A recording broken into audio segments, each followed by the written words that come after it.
The Cathara hunting fleet moved through space like shadows made of metal and malice.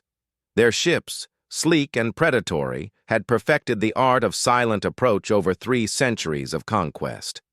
Commander Zekathul watched the scanner displays with satisfaction as his scouts reported back from the outer rim of this new solar system. "Another primitive world, Commander," his tactical officer hissed through razor-sharp teeth. "Third planet from the star. They call themselves humans. No significant defensive capabilities detected." Zekthul's eyes glowed with anticipation. The Cathara had built their empire on a simple principle: find the weak, harvest what was valuable, and leave nothing behind but empty worlds spinning in the void.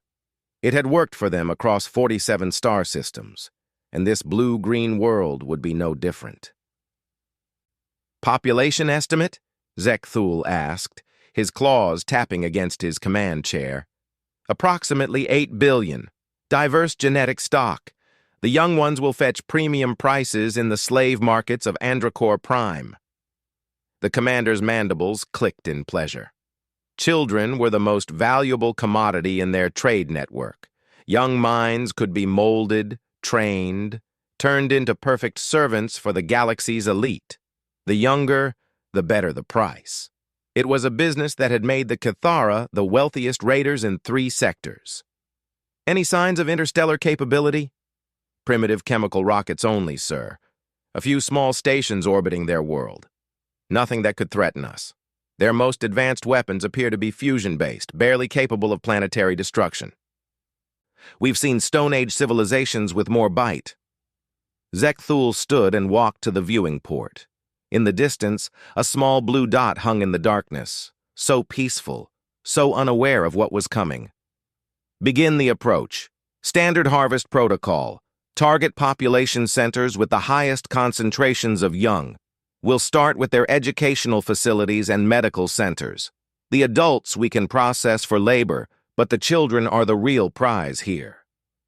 The hunting fleet consisted of 12 massive harvester ships, each capable of holding 50,000 captives. They had refined their techniques over decades of raids. Dropships would descend under cover of electromagnetic pulse weapons that would disable the planet's primitive electronics. Ground forces would round up the population, while orbital bombardment discouraged any organized resistance. It was a system that had never failed them. Lieutenant Vera Chen was monitoring deep space communications at the Arecibo Deep Space Monitoring Station when her equipment started picking up anomalous readings. She'd been tracking what appeared to be gravitational distortions at the edge of the solar system for 3 days, but her supervisors had dismissed them as equipment malfunctions. Now the readings were getting stronger. "Dr. Martinez, you need to see this," she called to her supervisor. The elderly astronomer shuffled over, coffee mug in hand, expecting to see another false positive from their aging equipment. What he saw made him drop his mug. The gravitational readings weren't random. They were moving in formation. 12 distinct signatures, each massive beyond anything humanity had ever seen, approaching from the direction of Alpha Centauri at a significant fraction of light speed. "Get me General Harrison at Space Command," Dr. Martinez said, his voice steady despite the implications. "Now." Within 30 minutes, every major government on Earth was in emergency session. The readings were confirmed by 3 other deep space monitoring stations. Something big was coming, and it wasn't natural. General Sarah Harrison stood in the Pentagon's most secure briefing room, addressing the leaders of Earth's combined military forces via secure video link. The room was filled with the best strategic minds humanity could gather on short notice. "Ladies and gentlemen, we have approximately 18 hours before these objects reach Earth orbit. Based on their trajectory and formation, we have to assume hostile intent." President Chen of the Earth Federation spoke first. "What are our options, General?" "Limited," Harrison admitted. "Our orbital defense platforms were designed for asteroid deflection, not warfare. We have the International Space Station, 3 research stations, and about 24 satellites with any kind of defensive capability." What about our nuclear arsenal? Asked Premier Volkov of the Eurasian Alliance. Still an option, but we'd be firing blind. We don't know their defensive capabilities, and launching nukes in Earth orbit risks massive damage to our own infrastructure. Dr. Elizabeth Reynolds, head of the Theoretical Physics Division at MIT, leaned forward. General, what if they're not coming to destroy us? What if this is first contact? The general's expression was grim. Dr. Reynolds, I'd love to believe that. But 12 ships moving in perfect attack formation don't suggest a diplomatic mission. We have to prepare for the worst. Unknown to the world leaders, deep beneath the Colorado mountains, another conversation was taking place. The facility didn't officially exist, and the technology being discussed wasn't supposed to be possible. Sir, the Ghost Fleet is ready for deployment, reported Colonel James Mitchell to a man whose name appeared on no government roster. The Ghost Fleet, humanity's most closely guarded secret. 7 years earlier, when the Proxima Centauri probe had sent back readings of artificial structures, a small group of visionaries had convinced world leaders to begin a classified project. Using theoretical physics that wouldn't be publicly acknowledged for another decade, they had built something extraordinary. 12 ships hung in the darkness of space, invisible to all known forms of detection. They used technology reverse-engineered from principles discovered in quantum mechanics experiments, powered by controlled miniature black holes and armed with weapons that could crack planets. They had been built in complete secrecy in facilities scattered across Earth's moon, assembled in the shadow of the lunar far side, and manned by volunteers who had officially died in training accidents. To the world, they didn't exist, but they were humanity's ace in the hole. Captain Marcus Webb floated in the command center of the ESS Retribution, the flagship of humanity's secret fleet. His crew of 47 had been training for this moment for 3 years, though none of them had expected it to come so soon. "Status report," he ordered. "All ships report ready, Captain. We're tracking the incoming hostiles on long-range scanners. Estimated time to weapons range, 14 hours. Webb nodded. The plan was simple in concept, terrifying in execution. They would wait until the alien ships committed to their attack on Earth. Then, when the invaders were focused on the planet below, humanity's Ghost Fleet would strike from the darkness. Send a message to Ghost Fleet Command. Tell them we're going dark. Next communication will be after the shooting stops." The Kythera fleet dropped out of faster-than-light travel at the edge of Earth's solar system with the confidence of predators who had never encountered anything that could fight back. Their sensors immediately began cataloging the primitive civilization below. "Electromagnetic communications, chemical propulsion, nuclear fission," reported the science officer. "Commander, they're barely above Stone Age level in galactic terms." Zekthul studied the tactical display. The blue planet hung before them like a ripe fruit waiting to be plucked. A few small space stations orbited the world, but nothing that posed a threat to ships designed to survive the void between stars. "Begin the electromagnetic pulse bombardment. Disable their communications and power grids.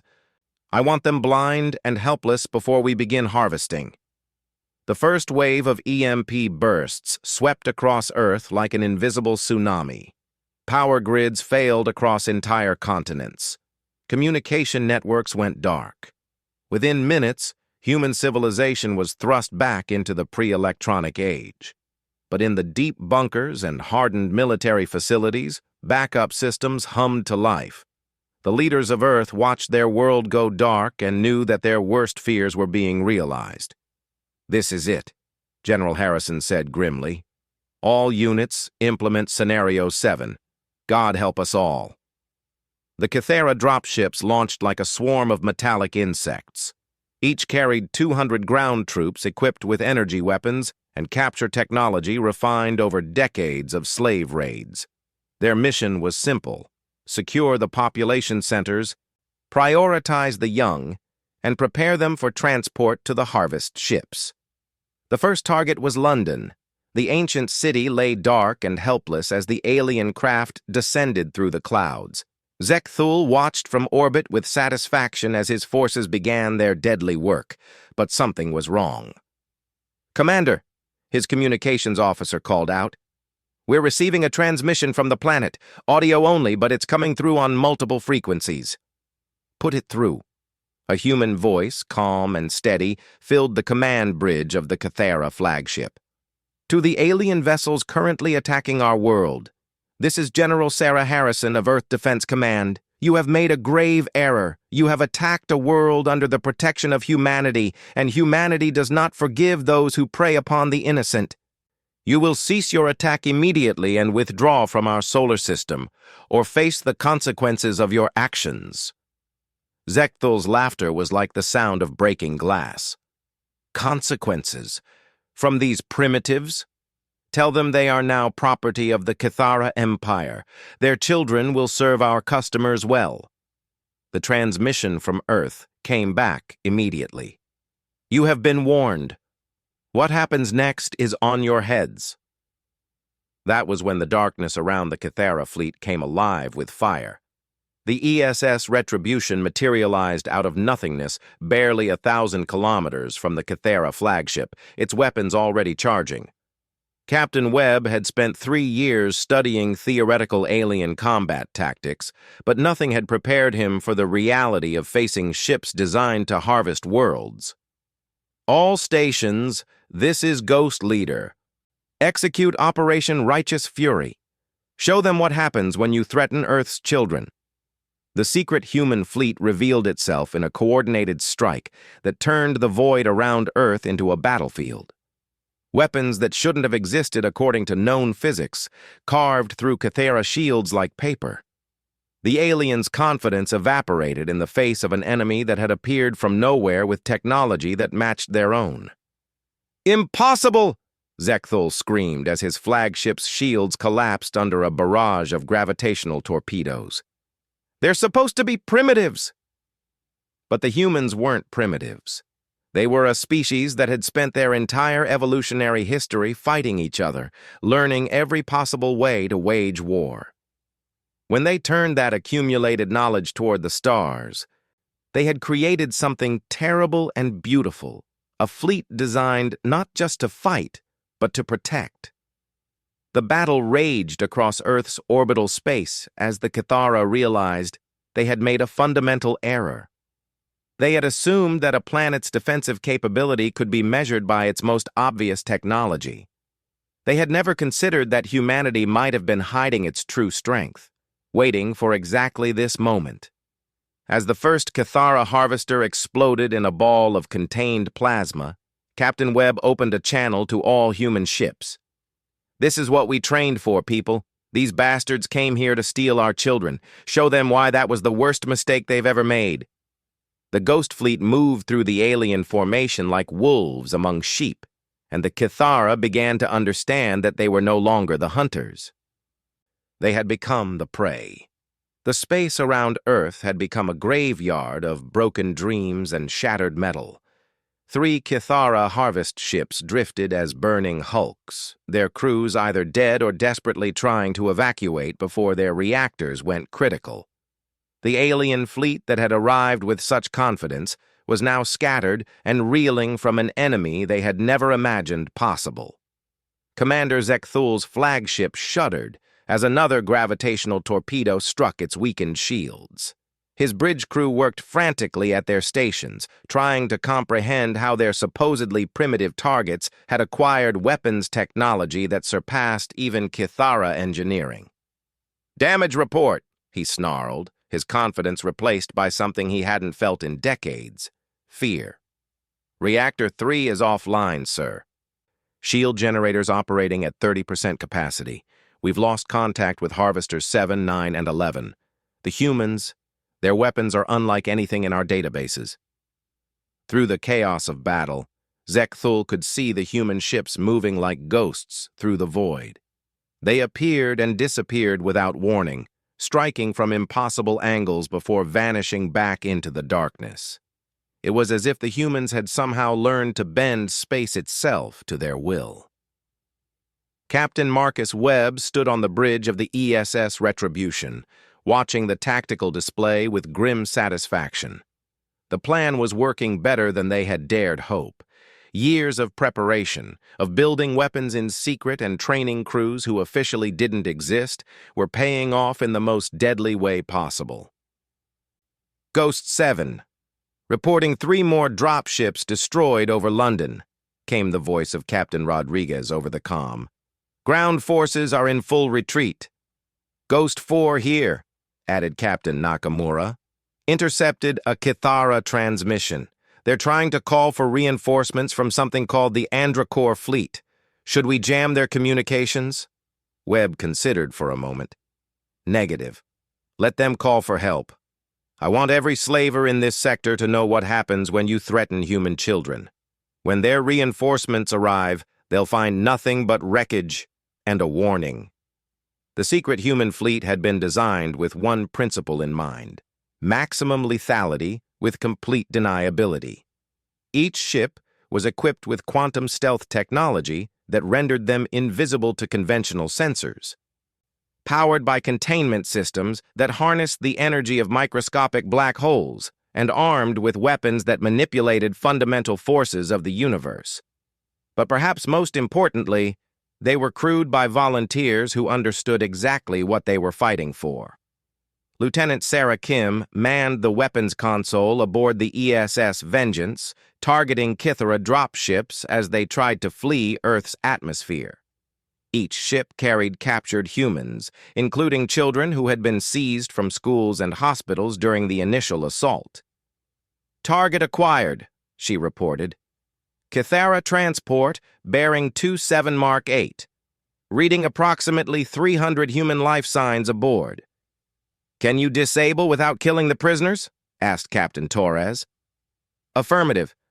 Targeting their drive systems with precision gravitational pulses. The Kithara transport shuddered as invisible forces tore through its propulsion systems, leaving it dead in space but intact. Within minutes, human rescue shuttles were docking with the disabled ship, and the sound of children crying in relief echoed through the comm channels. This was happening across Earth's orbital space. Every Kithara ship attempting to flee with human captives found itself disabled and boarded. The aliens who had come to harvest humanity's children were learning what it meant to face a species that would literally move heaven and earth to protect the innocent. On the surface of Earth, the few Kithara ground forces that had managed to land were discovering that disabling the planet's electronics had been a tactical error. Without modern communications and transportation, humanity had reverted to older, more primitive methods of coordination, methods that had been perfected through thousands of years of warfare. Major General Patricia Hayes coordinated the ground defense from a hardened bunker beneath the Pentagon, using radio equipment that wouldn't have been out of place in World War II. Around the world, military units that had trained for exactly this scenario were implementing plans that required no satellites, no GPS, and no electronic communication. Ground forces report Kithara troops are retreating to their landing zones, reported Colonel Martinez over the crackling radio.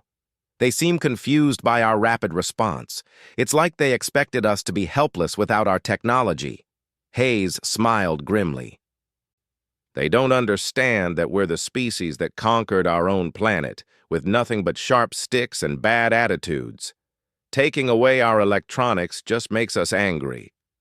The Kithara ground forces had been trained to fight civilians and lightly armed planetary defense forces. They had never faced an enemy that had spent millennia perfecting the art of warfare, that had turned conflict into a science and strategy into an art form. Human military units emerged from hardened positions like wolves from their dens. Tank formations that had been hiding under camouflage netting roared to life. Artillery pieces that had been carefully pre-positioned began raining death on alien landing zones. And in the cities where Kithara troops had landed, they found themselves facing something far worse than organized military resistance. They faced angry humans defending their children. Dr. Yuki Tanaka had been working late in her pediatric ward when the EMP burst hit the hospital. As head of pediatric surgery at Tokyo Children's Medical Center, she had been in the middle of a delicate operation when all the lights went out. Emergency power had kicked in just long enough for her to finish saving a 7-year-old's life before that, too, was overwhelmed by cascading system failures. When the Cathara soldiers smashed through the hospital's windows, they expected to find helpless medical staff and easy targets for capture. What they found instead was Dr. Tanaka standing over her patients with a surgical laser in one hand and a very large fire axe in the other. "These are children under my care," she said in perfect English, knowing the aliens' universal translators would convey her meaning. "You will leave now, or I will demonstrate why humans are considered one of the galaxy's most dangerous species." The lead Cathara soldier laughed and raised his energy weapon. That was when he discovered that Dr. Tanaka hadn't been speaking to him. She had been speaking to the 50 hospital workers who had positioned themselves throughout the building, each one armed with improvised weapons and each one absolutely committed to protecting the children in their care. The battle for Tokyo Children's Medical Center lasted 14 minutes. When it was over, every Cathara soldier was dead, and Dr. Tanaka was coordinating the evacuation of her patients to secure underground shelters. Similar scenes played out across the globe. In London, schoolteachers barricaded themselves in classrooms with their students and turned education supplies into weapons that would have impressed medieval siege engineers. In New York, hospital security guards who had trained for active shooter scenarios found that alien invaders weren't significantly different from any other threat to their patients. And in Mumbai, a group of street children who had spent their lives surviving in one of Earth's toughest urban environments taught Cathara soldiers that humans didn't need advanced technology to be dangerous. Back in orbit, the battle had turned into a rout. The Cathara fleet was down to 7 functional ships, and those were scattered across the solar system as their formation collapsed under the relentless assault of humanity's ghost fleet. Commander Zekthul found himself in the unprecedented position of considering retreat. In 3 centuries of raids, the Cathara had never encountered serious resistance. They had built their entire military doctrine around the assumption that they would always be the most advanced force in any engagement. "Sir," his communications officer called out, "we're receiving a transmission from the human fleet. It's a surrender demand." "Put it through." Captain Webb's voice filled the Cathara bridge with the calm authority of someone who held all the cards. "Attention, Cathara vessels. This is Captain Webb of the Earth Defense Force. You have 30 seconds to surrender unconditionally, or we will continue our attack until every one of your ships is destroyed. Your choice." Zekthul's mandibles clicked in rage. "Surrender? To primitives? Tell them that the Cathara Empire does not surrender to inferior species." The human response came back immediately. "Inferior? You're the ones losing. 20 seconds." Around the Cathara flagship, the other surviving ships were already beginning to transmit surrender signals. Their captains had done the mathematics and realized that continuing to fight against an enemy with superior technology and tactical advantage was not just futile, it was suicidal. "Sir," his tactical officer said quietly, "we should consider their offer. Our losses are approaching 75%. At this rate, none of us will survive to report back to the Empire." Zekthul looked around his bridge at the faces of his crew. These were warriors who had conquered worlds, who had never known defeat. Now they looked at him with something that broke his heart, hope that he would make the choice that would keep them alive. 10 seconds, came the human voice. Zekthul closed his eyes and made the hardest decision of his career. "All Cathara vessels, stand down. Transmit surrender signals." The space around Earth fell silent as the weapons fire ceased. For the first time in 3 centuries, a Cathara raid had not just failed. It had been utterly crushed by a species they had dismissed as primitives. But the battle was over. Now came something far more dangerous: the conversation. Captain Webb established a communication link with the Kythera flagship and found himself looking at a creature that seemed designed by nightmares. Zekthul's insectoid features and razor-sharp mandibles marked him as a predator, but his eyes showed something Webb had not expected to see: intelligence, and something that might have been regret. "I am Commander Zekthul of the Kythera Empire," the alien said, his voice translated by systems that had clearly been designed for intimidation. "I demand to know how a primitive species acquired advanced military technology." Webb smiled coldly. "Primitive? Commander, you just got your asses handed to you by a species that you thought was helpless. Maybe it's time to reconsider who's primitive here. This is impossible. Our intelligence clearly showed that your species lacks interstellar capability. You should not possess weapons of this caliber." "Your intelligence was wrong," Webb replied. "We've been watching the galaxy for longer than you think. We know about your empire, your slave trade, your harvesting operations. We've been preparing for this day since we first detected your ships in neighboring systems." Zekthul's eyes widened. "You knew we were coming?" "We knew someone like you was coming eventually. The galaxy is full of predators who think they can take whatever they want from species they consider weak. We decided to be ready for you." The Kythera commander was silent for a long moment. When he spoke again, his voice carried a note that Webb had not expected: respect. "Your species? What are you called?" "We are humans, and this is our world.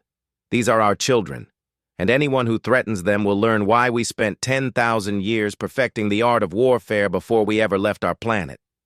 Webb leaned forward, his expression becoming deadly serious. "Here's what's going to happen, Commander.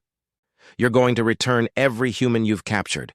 You're going to provide us with intelligence about your empire's slave trade operations, and then you're going to carry a message back to your masters." "What message?" "Earth is under our protection. Humanity is under our protection. And if any of your people or anyone working with your people ever comes near our world again, we won't just defend ourselves. We'll come looking for you, and we'll bring our children home." The communication ended, leaving Zekthul staring at a blank screen and contemplating the reality that his empire had just encountered something it had never prepared for: a species that was more dangerous than they were. 3 months after the failed Kythera raid, the galaxy was a very different place. Word had spread through the criminal networks and slave-trading empires that had operated with impunity for centuries. Earth was no longer considered an easy target. In fact, Earth was no longer considered safe to approach at all. The humans had kept their word in the most terrifying way possible.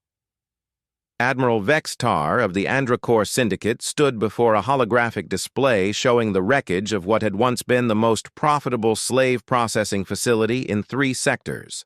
The Kepler station had been a fortress hidden in an asteroid field, protected by defensive systems that could destroy entire fleets. It had lasted exactly 4 minutes against the human strike force. "Tell me again how this happened," Vextar said to his intelligence officer, his voice carrying the kind of calm that preceded acts of extreme violence. "The humans appeared without warning, sir. Our sensors detected nothing until their weapons were already firing.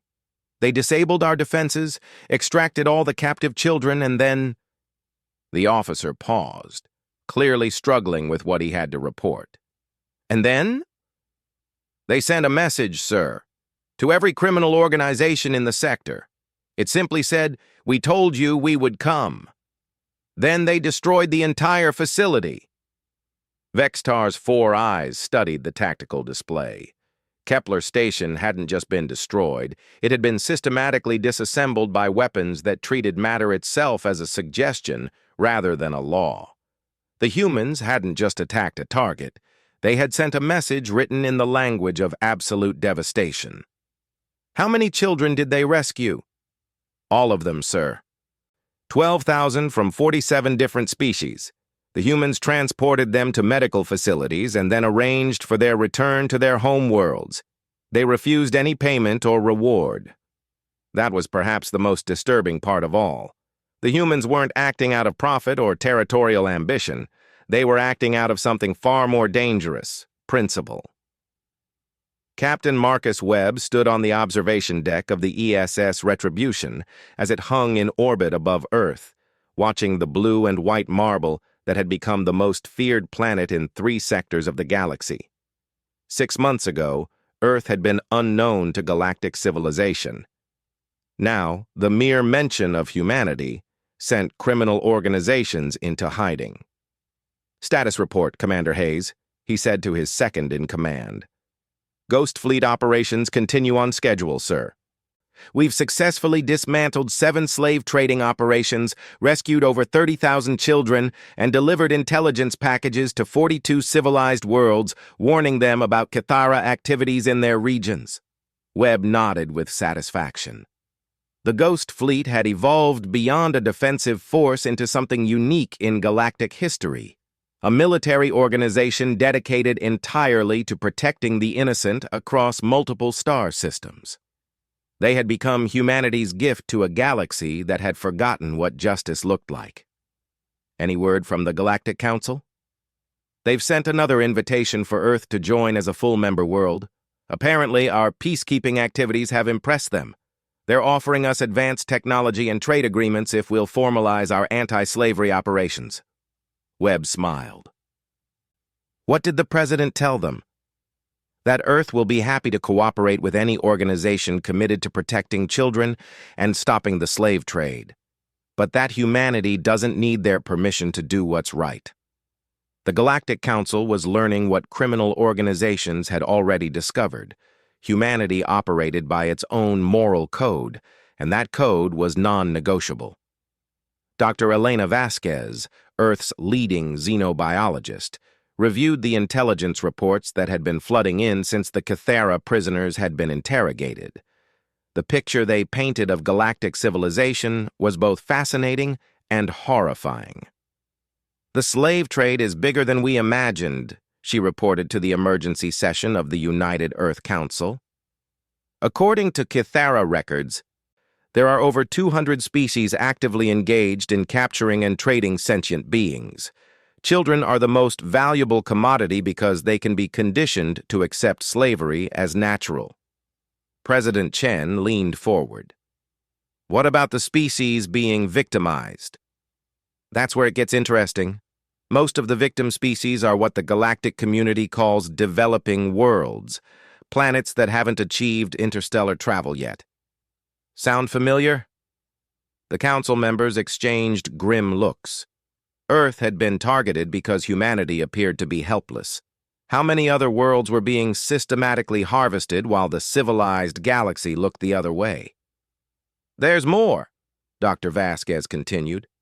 "The Cathara weren't just random raiders. They were part of a network that extends across half the galaxy. Species that present themselves as legitimate governments are often the biggest customers for slave labor." General Harrison spoke up from her position at the military briefing station. "Doctor, what you're describing sounds like systematic genocide." "That's exactly what it is, General. And according to the intelligence we've gathered, it's been going on for over 1,000 years. President Chen was quiet for a long moment. When she spoke, her voice carried the weight of a decision that would reshape humanity's future. "Ladies and gentlemen, I think it's time we introduce the galaxy to some human values. General Harrison, expand Ghost Fleet operations. I want every slave trading operation in our sector identified and neutralized. Dr. Vasquez, begin preparing first contact protocols for victim species. We're going to offer them the same protection we give our own children." "Ma'am," General Harrison said carefully, "what you're proposing is essentially declaring war on half the galaxy's criminal infrastructure. We'll be making enemies of some very powerful organizations." The president smiled with the same expression that had terrified Cathara raiders. "General, we're humans. Making enemies of bullies is what we do best." 8 months after first contact, the Cathara Empire was facing a crisis unlike any in its history. Their slave raids had dropped to zero, not because they had stopped trying, but because their ships never came back. The humans had somehow learned to track Cathara vessels across interstellar space, appearing wherever they attempted to harvest new victims. Emperor Thexnal, supreme ruler of the Cathara Empire, paced his throne room as his advisors delivered increasingly desperate reports. "The humans have made contact with 47 developing worlds," reported his intelligence chief. "They're providing them with defensive technology and military training. Our traditional hunting grounds are becoming impenetrable. What about our allies? The Androcor Syndicate? The Vorthon Collective?" The Androcor lost 3 major facilities last month. The humans extracted over 50,000 slaves and returned them to their home worlds. As for the Vorthons, they've abandoned slave trading entirely and are trying to negotiate peace with Earth. Thexnal's rage was palpable. His empire had been built on the exploitation of the weak. Without the slave trade, the Cathara economy would collapse within a generation. "What about our military? Surely we can mount a proper invasion of their world." His military advisor shifted nervously. "Your Majesty, our intelligence suggests that the ghost fleet we encountered was only a fraction of Earth's true defensive capability. Intercepted communications indicate they've been building ships for decades. We estimate they could have hundreds of vessels we've never seen. Then we'll gather our allies. Mount a coordinated assault." "Sir, most of our allies are refusing to engage with humanity. They say the humans fight like devils and never show mercy to those who harm children." The Emperor was silent for a long moment. His empire had controlled 30 star systems and commanded the fear of hundreds of species. Now, a single world had brought his 1,000-year dynasty to the brink of collapse. "Perhaps," he said finally, "it is time to reconsider our relationship with these humans." Commander Zekthul, now a prisoner of war on Earth, sat in a comfortable cell that was better appointed than his previous quarters aboard ship. The humans had treated Cathara prisoners with a level of dignity that was unknown in his empire's military doctrine. They were fed, housed, and even given access to entertainment and educational materials. It was, he admitted to himself, deeply confusing. Dr. Jennifer Walsh, the xenopsychologist assigned to his case, entered his cell carrying her usual cup of tea and tablet computer. "Good morning, Commander. How are you feeling today?" "Confused," Zekthul admitted. "Your species continues to perplex me. We came to harvest your children, yet you treat us with more kindness than my empire shows its own citizens." Dr. Walsh sat down across from him. "Commander, we've had this conversation before. We don't hold individual soldiers responsible for the crimes of their governments. You were following orders in a system you were born into. That doesn't excuse what you did, but it doesn't make you irredeemable either. Your species believes in redemption? We believe in the possibility of change. We've seen it in ourselves. Humans used to be quite brutal to each other. We've learned to be better." Zekthul considered this. "What will happen to me when this conflict ends?" "That depends on you, Commander.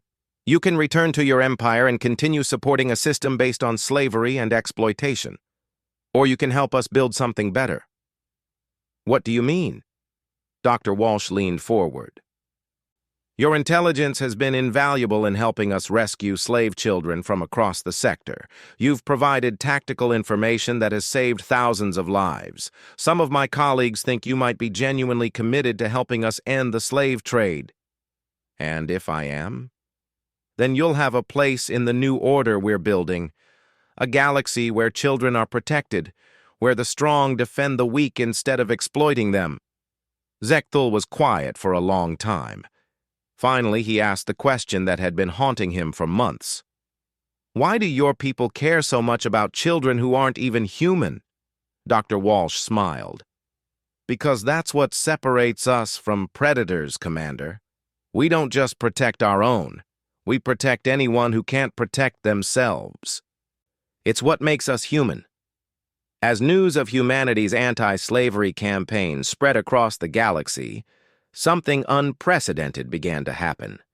Species that had been victims for centuries began to fight back, inspired by the example of a world that refused to accept the exploitation of the innocent. Civilizations that had considered themselves helpless began developing their own defensive capabilities. The Kepler Republic, a collection of peaceful trading worlds that had lost millions of citizens to slave raids, formally requested human military assistance. Within weeks, Ghost Fleet instructors were training Kepler defense forces and helping them build weapons that could stand against the galaxy's predators. The Vegan Collective, a species of empathic beings who had been favorite targets because of their pacifist nature, asked for help developing non-lethal defensive systems. Human engineers worked around the clock to create weapons that could disable attacking ships without killing their crews, allowing the Vegas to defend themselves while maintaining their ethical principles. And on dozens of worlds across 3 sectors, children who had grown up in fear of the slavers began to sleep safely for the first time in generations. Captain Webb stood on the bridge of the ESS Retribution as it approached the Cathara homeworld for what would be the final negotiation of the war. Behind him, a fleet of 20 human ships hung in space like silent promises of what would happen if these talks failed. "They're requesting permission to approach, sir," reported his communications officer. "Granted, but remind them that we're here to discuss terms, not to surrender anything." The holographic projection of Emperor Thexnal appeared on the bridge, and Webb found himself looking at a being that seemed to have aged decades in the months since the conflict began. The supreme ruler of the Cathara Empire looked like what he was, a predator who had finally met something more dangerous than himself. "Captain Webb," the Emperor said, his voice carrying none of its former arrogance, "I understand you wish to discuss terms for ending our conflict." "That's correct, Your Majesty. The terms are simple. End the slave trade, release all current captives, provide reparations to victim species, and submit to monitoring by a joint human galactic council to ensure compliance." "And in return?" "In return, we don't dismantle your empire ship by ship until there's nothing left but debris and bad memories." The Emperor was quiet for a moment. "Your terms are harsh. Your crimes were extensive. Emperor, let me be clear about something. This isn't a negotiation between equals. This is us telling you how things are going to be from now on. The age of preying on the defenseless is over. The question is whether your empire will adapt or be replaced by something better." "You would really destroy an entire civilization over this?" Webb's expression hardened. "Your Majesty, your civilization was built on the systematic torture and enslavement of children. Yes, we would absolutely destroy it to protect the innocent. That's what humans do." The Emperor looked around his throne room at advisors who no longer met his eyes, at a military that could no longer protect him, at an empire that was crumbling under the weight of its own evil. "I accept your terms, Captain Webb. The Cathara Empire formally surrenders." The war that had lasted less than a year was over. The slave trade that had plagued the galaxy for a millennium was finished, and in the space around a blue planet called Earth, humanity's fleet hung like guardians watching over a galaxy that was finally learning what it meant to protect the innocent. As the news spread across the stars, children on 1,000 worlds looked up at the night sky and knew that somewhere out there, other beings like them were safe and free. Humanity had kept its promise. The defenseless were prey no more.